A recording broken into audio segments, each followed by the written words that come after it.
Hallelujah! সবাইকে জয় যিশু, ঈশ্বরের গৌরবহোক। আমি যেমন রোজ যেমন রুটিন অনুসারে আশীর্বাদে প্রার্থনাতে আসি, আজকেরও প্রভু সুযোগ করে দিয়েছে। তো তেমনি বলতে কি পিতা, পুত্র, পবিত্র আত্মা নামে পিতার কাছে চাহাত করছি। তো আমরা প্রার্থনাতে যাব। সর্বশক্তিমান ঈশ্বর পিতা, তোমার মহান নামে ধন্যবাদ করি পিতা। স্বর্গপিতার সিংহাসন পিতার পাদুর তোমার দাস হতে আমি প্রার্থনা করছি প্রভু। এই 2026 সাল প্রভু, আগানোর সাল আছে প্রভু।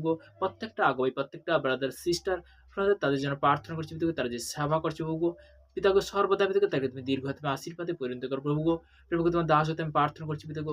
পিতাকে আকাশমণ্ডলের জন্য, সূর্য, চন্দ্র, তারা ভূমির জন্য প্রার্থনা করছি। তুমি ব্লাসক কভার করো প্রভু। তুমি সুরক্ষিত রাখো প্রভু। তুমি সৃষ্টি করেছো পিতাগো। তো সর্বদাই তুমি সৃষ্টিকর্তা মালিক পিতাগো।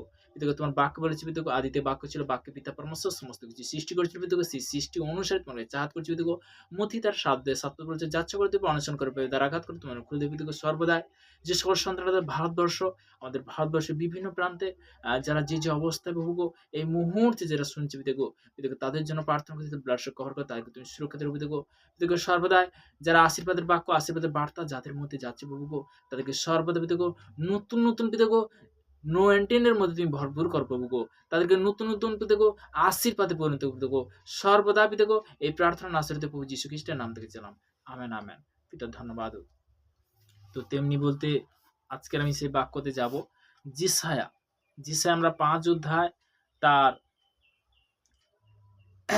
যিশায়া তার 6 অধ্যায় তার 9 পদে। তখন তিনি বলিলেন, তুমি যাও, এই জাতিকে বলো, তোমরা শুনিতে থাকিও কিন্তু বুঝিও না, এবং দেখিতে থাকিও কিন্তু জানিও না। তুমি এই জাতির অনন্তকারণ স্থল করো, ইহাদের কান ভারী আর ও ইহাদের চক্ষু বন্ধ করিয়া দেয়, পাছে তাহারা চোখে দিকে কনে শুনে, অনন্ত কারণে বুঝে এবং ফিরিয়া আইসে ও সুস্থ হয়। হালেলুয়া! যারা হয়তো বুঝতে পারছে না, যারা হয়তো জানতে পারছে না, অনেক নতুন জন আছে, সে কি পবিত্র আত্মা দ্বারা, বচন দ্বারা, যে একটা জিনিস কি যিশুর নাম বলতে কি যিশু কি করতে আসছে, সে পীড়িতদের জন্য আসছে, সে অসুস্থদের জন্য আসছে। তো তেমনি বলতে কি পিতা তার বাক্য বলে গেছে। তো আমরা মথি বিশেষ করে 9 অধ্যায়, আমি অনেক আগেও শেয়ার করছিলাম, 9 অধ্যায় তার 9 অধ্যায় 10 থেকে একদম 13 পদ পর্যন্ত আমি শেয়ার করেছিলাম। তো সেখানে পিতার বাক্য কি বলেছিল? পরে তিনি গৃহের মধ্যে ভোজন করিতে বসিয়াছেন, আর দেখে অনেক করগ্রাহী ও পাপী আসিয়া যীশু এবং তাহার শিষ্যদের সহিত বসিল। তাহা দেখিয়া ফরিসীরা তাহাদের শিষ্যদিগকে কহিলেন, তোমাদের গুরু কি জন্য করগ্রাহী ও পাপীদের সহিত ভোজন করে? তাহা শুনিয়া তিনি কহিলেন, সুস্থ লোকেদের চিকিৎসকের প্রয়োজন নেই, বরং পীড়িতদের প্রয়োজন আছে।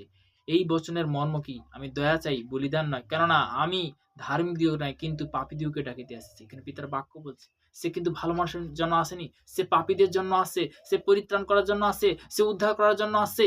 আমরা প্রভুর বাক্য অনুসারে সুস্থতার জীবন লাভ করতে পারি। তো তেমনি বলতে কি আমার সাক্ষ্য বলতে কি, সত্যি কথা বলতে কি, আমি যখন পীড়িত হয়েছিলাম, যখন অসুস্থ হয়েছিলাম, সত্যি আমি তখন পিতার বিষয় জানতাম না, জিসাসের বিষয় জানতাম না। তো যিশুর নাম শুনেছি, কিন্তু সেইভাবে আমি জানতাম না। আমি জানতাম যে জাত বদলায়, ধর্ম বদলায়, আমি এই বিষয়ে কিন্তু জানতাম। আমি হিন্দু পরিবারের ছেলে। তো তেমনি বলতে কি যে সর্বদা যে তাকে গ্রহণ করেছে সে অনন্ত জীবন পেয়েছে। তো তেমনি বলতে কি আমার জীবনের সত্যি কথা বলতে কি, যে আমার সাক্ষ্য বলতে কি, আমার যখন পেটের পেন হতো, আমার যখন গ্যাস্ট্রিক হতো, বলতে কি যে আমার এই যে শরীরটা বলতে কি তখন আমি হ্যাংলা হয়ে গেছিলাম একদম।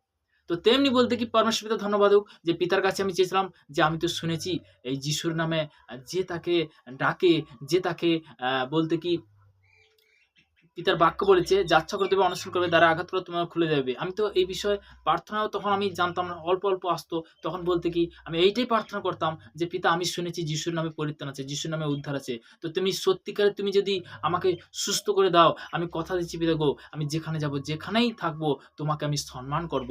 তো তেমনি বলতে কি সেই পিতা পরমেশ্বরকে অসংখ্য ধন্যবাদ করি, যে পিতা পরমেশ্বর আজকে সে উচ্চ স্তরে নিয়ে আসছে যিশুর নামেতে। তো তেমনি বলতে কি যে তাকে বিশ্বাস করে তাকে অনন্ত জীবন পায় যিশুর নামেতে। তো বিশ্বাস, সবথেকে বড় জিনিস বিশ্বাস, যে ক্যান্সার ভালো হচ্ছে, প্যারালাইসিস ভালো হচ্ছে, বাবা কথা বলছে, অন্ধ দেখছে, ল্যাংড়া চলছে। তো তেমনি বলতে কি যিশুর অলৌকিক অলৌকিক কার্য হচ্ছে। তো তেমনি বলতে কি জাত নয়, ধর্ম, সে কিন্তু পাপীদের জন্য আসছে, পরিত্রাণ করার জন্য আসছে, সে উদ্ধার করার জন্য আসছে। আমরা যখন বারবার পরমেশ্বর পিতার কাছে যখন হাঁটু কাঁপিতে প্রার্থনা করি, তো তেমনি মেন জিনিস বলতে কি তোমাকে সর্বদাই যে দ্বিতীয় বংশ বলি, মেন পয়েন্ট বলতে কি দ্বিতীয় বংশ বলি, বাইবেলে বাক্য বলে গেছে যে এখানে পিতার বাক্যতে মেন জিনিস আমাদেরকে সবথেকে বড় জিনিস ধ্যান দিতে হবে। এখানে পিতার বাক্য কি বলছে? আমার প্রজারা যাহার উপরে নামকৃত হয়েছে তার যদি নম্র হয়ে প্রার্থনা করে এবং আপনাদের কুপথে ফিরে আমি স্বর্গ হইতে শুনিব, তাদের পাপ ক্ষমা করিব। তখনই ক্ষমা করবে, তখনই মার্জনা করবে। কখন করবে? যখন তুমি তার আজ্ঞা অনুসারে যখন চলবে, রুটিন অনুসারে যখন চলবে। সকাল দুপুর রাত্রি কার কাছে আমরা নত হব? পিতা পরমেশ্বরের কাছে। তো ধন্যবাদ করি। জয় যিশু। প্রভু স্তুতি হোক। সবাইকে সুন্দর রাখুক, সুস্থ রাখুক।